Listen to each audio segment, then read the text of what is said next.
Hey, I'm Alex Radcliffe from Board Game Co. and today I'm reviewing 3 fairly recent button shy games. I'm going to be reviewing WildTails over here, as well as River Wild and Ancient Realm, both from Stephen Armani. WildTails is from Dustin Dobson and Milan Zivkovics. So, 3 games, we're going to timestamp all of them. I'm going to start with WildTails just because that's all set up and ready to go. And WildTails is a legacy button shy game, which is fairly impressive in its own right. 18 cards, plus some stickers, plus some things added to it, and a rulebook that you have to access through a QR code. So there are some ways they got around it, but 18 cards over here. And WildTails is going to be a legacy game for a solo or cooperative legacy game that you play through as you manage these characters over here and slowly add stickers to your cards in different ways, add stickers to your stronghold as you go through effectively a resource conversion engine. The core idea of this is a resource conversion. It's also worth noting. These games were all sent to me to review, but I also happen to have backed WildTails, which is helpful because it allows me to actually show you the components without having to worry about spoiler stuff. So I have a second copy over here, which I have set up over here. But with that, what you're doing is you're going through resource conversion in this game. You're going to be trying to take down the raiders over here. You're going to be trying to convert resources through gathering these cards over here and tucking them under your character, managing the resources, or going through a variety of scenarios over here as you try to deal with these scenarios of, do you take the castaways' loot? Do you steal supplies, repair and sell ships, swindle the sailors, trading in or having requirements in order to get the various things on the right? So they always have an easier option, they have harder options, and you're trying to juggle the resources, alternating taking turns with these characters, occasionally using the stronghold to store products as you slowly move along the timeline over here, trying to accomplish your goals. The core game, I'm not going into every little detail of how it operates. It's a lot of, you're moving these cars around, you're gathering these cars, you're going to be slowly moving them up as you level those up, and then trading in resources to try to take down the pirates. But overall, the general idea is resource conversion. The general idea is trying to manage the resource pool of your 2 pirates, of trying to power up your stats through those pools, and then go through an arc of a variety of missions across the Legacy game. I have not fully finished Legacy game, full disclaimer there, but overall, for me, I have been less personally impressed by WildTails. Actually, I take that back. I have been very impressed by WildTails, but not necessarily enjoying it quite as much. The amount that they do with WildTails, the amount that they got done is incredibly impressive, but they also do so through a combination of a lot of multi-use cards. Every single card is going to have multi-use, like left, right, and center from these cards. It's going to be other sides of those cards, the ways these are utilized over here. It's going to be the top, the bottom, the scenarios you have. Every single thing is being used in a dozen different ways, and additionally, the rulebook, the game comes with a little rulebook, but then it has also a QR code to scan the campaign book. If you're going back and forth between the campaign book and the rule book, which means starting off, I walked into WildTails. By the time I played my first game, I already felt that the amount of work I had to jump through to actually learn the game made the experience harder to appreciate. In general, I think games have a wide range of how complex they are, how rewarding the experience is. For me, starting off the bat, just to learn how to play this, I found I probably should have watched a rules video or something, but I powered through the rulebook, powered through the campaign book, figured out what I need to do, and then started going through it, and then was rewarded with a resource conversion engine, which is not bad. It's an enjoyable resource conversion engine, but I felt that the amount of fiddliness to get from point A to point B wasn't worth it. The juice wasn't worth the squeeze in this game. And so it's not that I think WildTails is bad, it's that I think that for me at least, it tries to do so much with so little that it makes the user experience for myself less rewarding, and I walked in already feeling that it had to be a better game for me to enjoy it. So overall for me, pure gameplay alone, if I'm rating WildTails on the gameplay alone, it would be a 3 out of 5. But for me, the combined experience of what it was actually puts it at a 2.5 out of 5 for me. Not as much one that I enjoyed. I felt they put me through too many hoops to try to both play the game and learn the game, and the net result was an experience that I was okay with, but not one that I walked away particularly impressed with. Again, that's not true. I'm very impressed with what they did, but not necessarily enjoying how much the experience, what the experience gives you out of the work you have to put into it. And that's going to be WildTails, a 2.5 out of 5. Working our way up from there, we do have over here River Wild. River Wild is going to be from Stephen Armani, designer of Sprawlopolis, one of Button Shy's most successful games. And this is one which you're going to have your starting point. You're going to have your source. Let's see if we can find this over here. We have our source over here, and then you're going to be taking your cards over here. We have our scorecard on the side, and you're taking these other cards, and you're going to be using these cards to try to construct the river. So we're going to go ahead, and I think just put this out over here. We're going to be putting our deck over here, as well as our hand of cards. So you have a deck and you have your hand of cards. This is going to be similar to those of you who have played Sprawlopolis. And what you're going to be doing is you're going to be adding cards to the river, to the source over here, to try to spread down and score. So for example, as you play through the game over here, maybe I take this card over here, and you have to make sure that the river connects to the river or to a mountain. So you can connect river to mountain, you can connect mountain to mountain, and you can connect river to river. But you cannot connect, river, this is not legal over here, we are connecting the river to the land. So with that, we're going to go ahead and let's try to get a frog going. Can we get a frog frog going? Maybe we can get a frog going. We're going to put this down over here. Now from there, I can go ahead and put this down. Oh, I can't put this down over here, but I could put this down over here. I might try to do so. You see, the thing you're trying to do is you're trying to be mindful that this region over here is going to score you points, either 3 or 6, and we'll explain exactly how that works soon, but you're scoring points depending on if it has 3 frogs in this landmass. So let's go ahead and grab this next card over here. Let's see if we can do something to try to improve the size of that landmass. I don't know if it's going to be the easiest. We're committing to 3 frogs, which may have already been a mistake. I guess we can try to put down these dragons over here. That might be interesting. That is an interesting way because of the way the mountains are. I've never actually had a mountain play out like that. But that does mean that we do have some flexibility as far as trying to connect everything, but we need to make sure that we actually expand the land, which is going to be tricky. I do want that frog, though. I also want that dragon, so maybe we'll put this down over here and see how the rest of the scenario terrain over here plays out. We're going to go ahead and continue taking another card over here. Let's see what we can do. We still want the frog, but we still don't have the frog, so I don't know what's actually going over here, but I could put this down over here, which will still continue to reward me for a frog. Let's put this card down over here. And we could flip and mirror the tiles as well, so you could put this down over here, although that wouldn't necessarily help us. This terrain over here, I don't know if I'm ever going to properly capitalize on it, which is the tricky part. But maybe I can. Maybe, I don't know. Let's put the dragon down over here. So the dragon over here is a legal placement because the river connects to the mountain, the land connects to the mountain, and this is still one terrain. But we so far have 1 dragon in the terrain. If we can get to 3 dragons, that'll help us out a bit more. Let's go ahead and grab another card over here. And we still want to get the dragons. This over here is a wild. This spot over here is a wild for the associated lands. So that does help us because we need at least that 1 frog over there. We also need the dragons, but we're still trying to place the frog over there. If I mirror the frog like this, I could probably do that. I don't know if it's going to help us. This little terrain over here, I'm not playing this the most efficiently as I go. Definitely not getting what I want out of this experience over here. This one won't work over here. The frogs are giving me a hard time. The frogs are definitely giving me a hard time. But if I mirror this like this, I can get a unicorn, but it's going to close things off. It's not going to score, but you can get the sense of what's happening as you go through this. So you're going to keep doing this. I'm doing terribly, just for the record, but you can keep doing this, taking out cards and trying to spread out from the source. The way you score at the end of the game, let's grab a few more cards and pretend to at least score something in the experience over here. We want this over here, like so. No, we can't put that there because of that. We could do this like over here, which is not going to score us anything, but at least we get something out of it. We can go ahead and, I don't know, I'm again, horrible time actually constructing something that's going to score, which is a slight problem. But we could flip this over here like so. I don't know. I'm not getting any scoring done over here as we go through this. But either way, I'm going to focus too much on trying to play the game as opposed to teaching it. So the general idea, though, is at the end of the game, you're going to have a bunch of land masses. So we have a land mass over here, we have a land mass here, a land mass here. You're only going to score for those central land masses, not for the peripheral edges. Within each land mass, you're going to score, oh, this is actually illegal, by the way. Fun fact, that's illegal. Within each land mass, you're going to score based on these certain requirements over here, tell you how you score. So for instance, if you have 3 dragons in this land mass, you would score 3 or 6 points. The largest single landmass you have scores the smaller number. Every other landmass scores the larger number, effectively trying to convince you to not just try to put everything into one single land because you'll score fewer points from it. You're going to keep doing that until you slowly spread out to try to add up your points. Check your scorecard over here to see how well you did, or I guess you have it over here as well. 0 to 29, all the way to 45 points. Try to see these count as wilds for the adjacent terrains, and you can try to figure out just how wide or how large you can actually make this while trying to accomplish those scoring objectives. That's the idea of River Wild. And I found it good. It's good. River Wild is totally fun. I enjoy the gameplay. I'm not very good at the gameplay when doing it on camera, speeding through it, but I've gotten decent scores. I think I got in the 40 to 44 range, the Sublime Sanctuary. I've not beaten the Heavenly Haven, the 45 plus. This is a fun little game of trying to be mindful of things that give you point scoring goals and things that give you things that accomplish those goals. That's what you're doing over here. Every card has either a goal on it or a thing that accomplishes those goals. Usually they have both of them. And so over here we have a dragon, which could go towards accomplishing our dragon goal, or we have 3 frogs, which will give us a frog goal. Between that, you're being mindful of these wild spots, which will help you go get the various terrains. You're trying not to be too ambitious so you won't be able to complete things, and you're trying to figure out how to min-max through it as you go through it.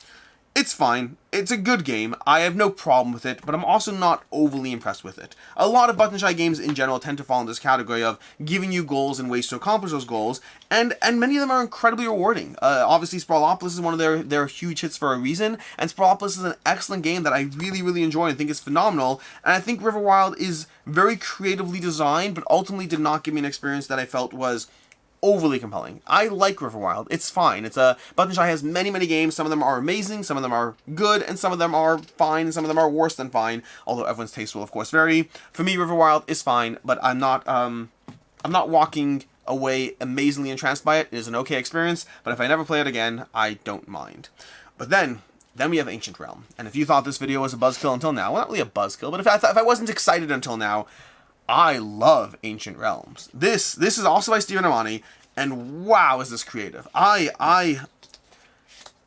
Button Shy games have a lot of promise. They have a lot of potential, and some impress more than others. One of the more recent ones that I've really enjoyed is actually Numsters, who I don't actually know who designed Numsters, but Numsters is a fantastic little game I've covered in other videos. But this Ancient Realm is the creativity behind the game design, combined with how rewarding I personally find it, is, and that's the thing that's interesting about the Button Shy games. Because, for example, WildTails is one of the more impressive Button Shy games I've seen from a design perspective, but not necessarily as impressive from how much fun I personally found it. Versus Ancient Realm feels incredibly impressive from a design perspective, but also so much fun. You're going to start the game off by having your resource pool. So you can have 3, and then 1, 1, and 1. And these number trackers for these different types of resources, they all store up to 7. Anything above 7 is wasted. So you start with 3, 1, and 1, and then from there, you're trying to build out your wonders as well as your landmarks, I think they're called. So let's go ahead and put our wonders and landmarks, and we're going to put these out, separate these out, shuffle each pile, and you're going to go ahead and create a pool. So for example, over here, we're going to shuffle these up, and the shuffling matters a lot for a variety of reasons. There's so much game in this little box over here. We're going to put out a card, we're going to put out a card, let's put them a little higher over here, then we're going to put out 2 more cards on the other side as well, and these ones, the shuffling matters a drop less, although it still matters a lot. In fact, getting the Great Pyramid is actually very helpful early on, and the last game I played, the Great Pyramid came as the last wonder I got, which was not helpful at all, but that kind of thing does happen. The order matters here. There's so much replayability. I want anything that they ever make Ancient Realms. Anyways, from here, what happens is you're going to go ahead and be building cards. So for example, I can take one of these cards and put it in my terrain, or I can build a wonder. Wonders have costs on them. So this Great Lighthouse over here, you're going to be paying that cost because that's the Great Lighthouse. That's the points for the Great Lighthouse. That's going to be the ongoing ability that wonders give you. And this is somebody, a citizen specifically, that you can build over. And that will make more sense soon. The game will start making sense as I play through a few rounds, and I will endeavor to not play the entire thing because I will want to play the entire thing. So, because we don't have the resources we need, and it's worth noting you can always trade in 2 money for a resource, but I only have 1 of each resource, which means I'd need at least 4 money to be able to even buy this one over here, because then I can trade in 2 money and 2 money to up these to the 2s, and then buy this wonder, the Lighthouse. But really the Great Pyramids, while expensive, is a great wonder to build, because going forward when you build wonders, you'll gain a resource of your choice or 2 money. That's helpful. Now it's worth noting you can always discard a wonder, either from the field or from the deck, to gain any resource or 2 coins, so you do have that flexibility, and there's even a card later that will reward you for abandoned wonders. So that's also pretty nice. But over here, we have Prosperity Grace of the Land. When you build a wonder, gain 2 coins. That's helpful to know. So the question is, how can I get my resource pool up as fast as possible? I don't have that answer yet. We need at least 2 of that. Okay, great. We need that. We need that. I think we're going to go ahead and take this card over here and put it down into my kingdom over here. And the tricky part is where to replace it, because that's helpful. When you build a wonder, gain 2 coins. But I think I have to move past that. I'm gonna put that out. They basically, on these prosperity cards over here, or whatever they're called, I can't remember what they're called, but there's always an ability in play, and those abilities affect things that are happening in the game. So by flipping over that card, as opposed to a wonder, I've removed that effect. No longer when I build a wonder do I gain 2 coins. Instead, when I activate a forest or a field or a quarry, I can get 1 more resource. Which means I'm going to go ahead and take a card now, and I'm going to slowly try to activate the next card. And this is where the game gets interesting. I still need resources, but I'm going to need at least two of this over here. So I think I'm going to take the Woodsman. I'm going to take the Woodsman card, and I'm going to activate this entire card. The way that works is whenever you activate a card, you can put the card on top of the card, and you can offset it however you want, but whatever you're covering, you're going to activate. It's worth noting you cannot activate a wonder, but we'll come back to that. So for right now, I'm going to activate the entire card, which means I'm going to one at a time activate these abilities. The mine is simply going to give me 2 coins. It also has a scoring condition, but because I'm covering it, that scoring condition will not come into play. The forest over here is going to cost me 1 gold, but I can go ahead and gain 1 wood, and because of this card, I can gain a 2nd wood.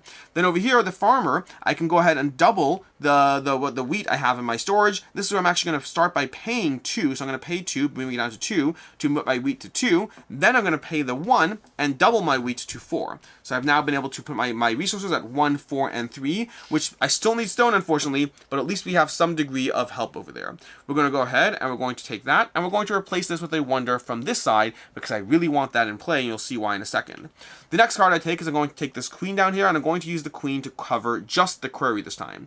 So, oh my gosh, actually, no, I need to just cover the query, unfortunately, because if I cover the Woodsman, I could double my wood. Double my wood would bring me to 6. Ooh, that is That is tempting. That is tempting. This is the problem. This is the problem. I think I'm going to go ahead and let's go ahead and be crazy. I'm going to discard a wonder to get 2 gold. So I'm going to move my gold to 3. Then I'm going to use the queen to cover the quarry and the woodsman. So that's going to cost me 2 gold. The first gold will go to the quarry. So I'm going to rotate down to 2. The quarry is going to be covered, giving me a resource as well as another resource because of that. So I'm at 3 now. Then I'm going to use this 1 gold to activate the woodsman, who's going to double my wood, bringing me to 6 wood, which is more wood than I've had in any amount of time playing this game. And yes, I recognize the joke there. I didn't mean it. But in any amount of time, I've never had that much wood. But we're going to go ahead and move this card down. It's now overlaying those cards. Those abilities are gone. We also have this ability on the mine, which is 2 points per quarry, field, or forest that I have at the end of the game. But we're going to go ahead, and this time I think we're going to go ahead. Do we put out another wonder? We could put another wonder. We'll have the ability to gain a wonder. You know what? No, we're going to flip this card over here, and now we have you may trade a resource for another resource up to 2 times per turn, which means that wood that I have so much of, I can start trading it, not for sheep.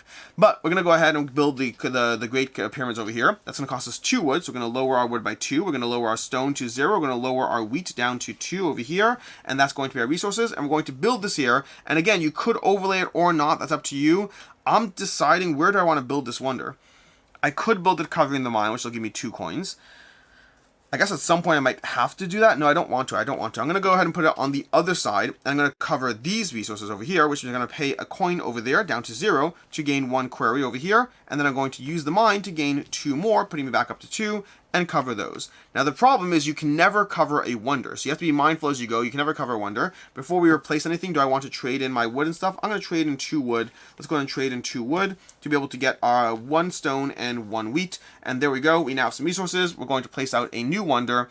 You know what? We're going to place out this card over here instead into the pool, and that's basically how you play the game. You're trying to go through this bit of an engine. As you build cards, you're overlaying cards. Depending on the order and the structure you overlay, everything changes. You're going to be doubling resources. You're going to be earning abilities. Now, whenever I build a wonder, I gain a resource of my choice or 2 gold. As you build more wonders, you're gaining more abilities. And so you're trying to build up your economy in this game. You're trying to build up your tableau through a combination of gathering these cards that you're constantly going to be overlaying versus the wonders that will give you ongoing abilities and the main source of points. Because at the end of the game, you have to go through your little scoring metric where you have to get as high as 70 points to get legendary status, which I have not gotten close to yet. I think the most I've gotten is respectable over here in the mid-range over here, and I'm still figuring out how to get better at the economy of this game, what to leave out, how to maximize your resource pool. This really feels like a Civ building game in a tiny little package. It is so rewarding. The only complaint I have against it, and it is a complaint, is the fact that the only way you really score is beat your own score, which is my least favorite way of scoring in any game. That's the only complaint I have against it.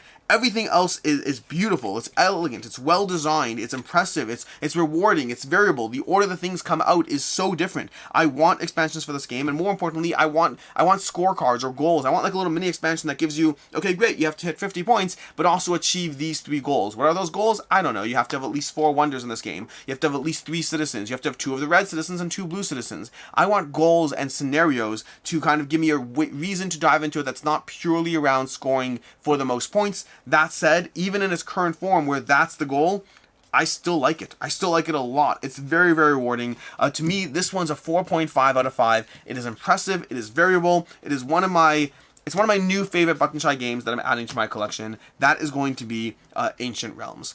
And that's what we have over here. We have 3 button shy games. We have Ancient Realms, which is my absolute favorite over here. Delightful game, and I'm just very impressed by it and cannot wait to continue diving into it. We have River Wild, which is totally fine. Nothing wrong with this one, but I can't say I felt particularly captured by it. And then lastly, we have WildTails, which again, gameplay-wise, is actually offers you a very solid resource conversion engine, very impressive game design, giving you a legacy game and a button shy, which is the whole thing very impressive. But ultimately, I felt that the amount of work put into what this game is versus the experience I got out of it, just to me, wasn't personally worth it. And those are your 3 most recent Button Shy reviews. We'll have more of these as these games continue to come out. Button Shy is a fantastic company. They actually just opened up a store. They opened up a literal store just for Button Shy, which is very, very cool. But either way, that's that. I don't have a clever way of ending this. I'm Alex Radcliffe from Board Game Co. Thanks so much for being here. I appreciate all of you. And until next time, I hope you have a good one.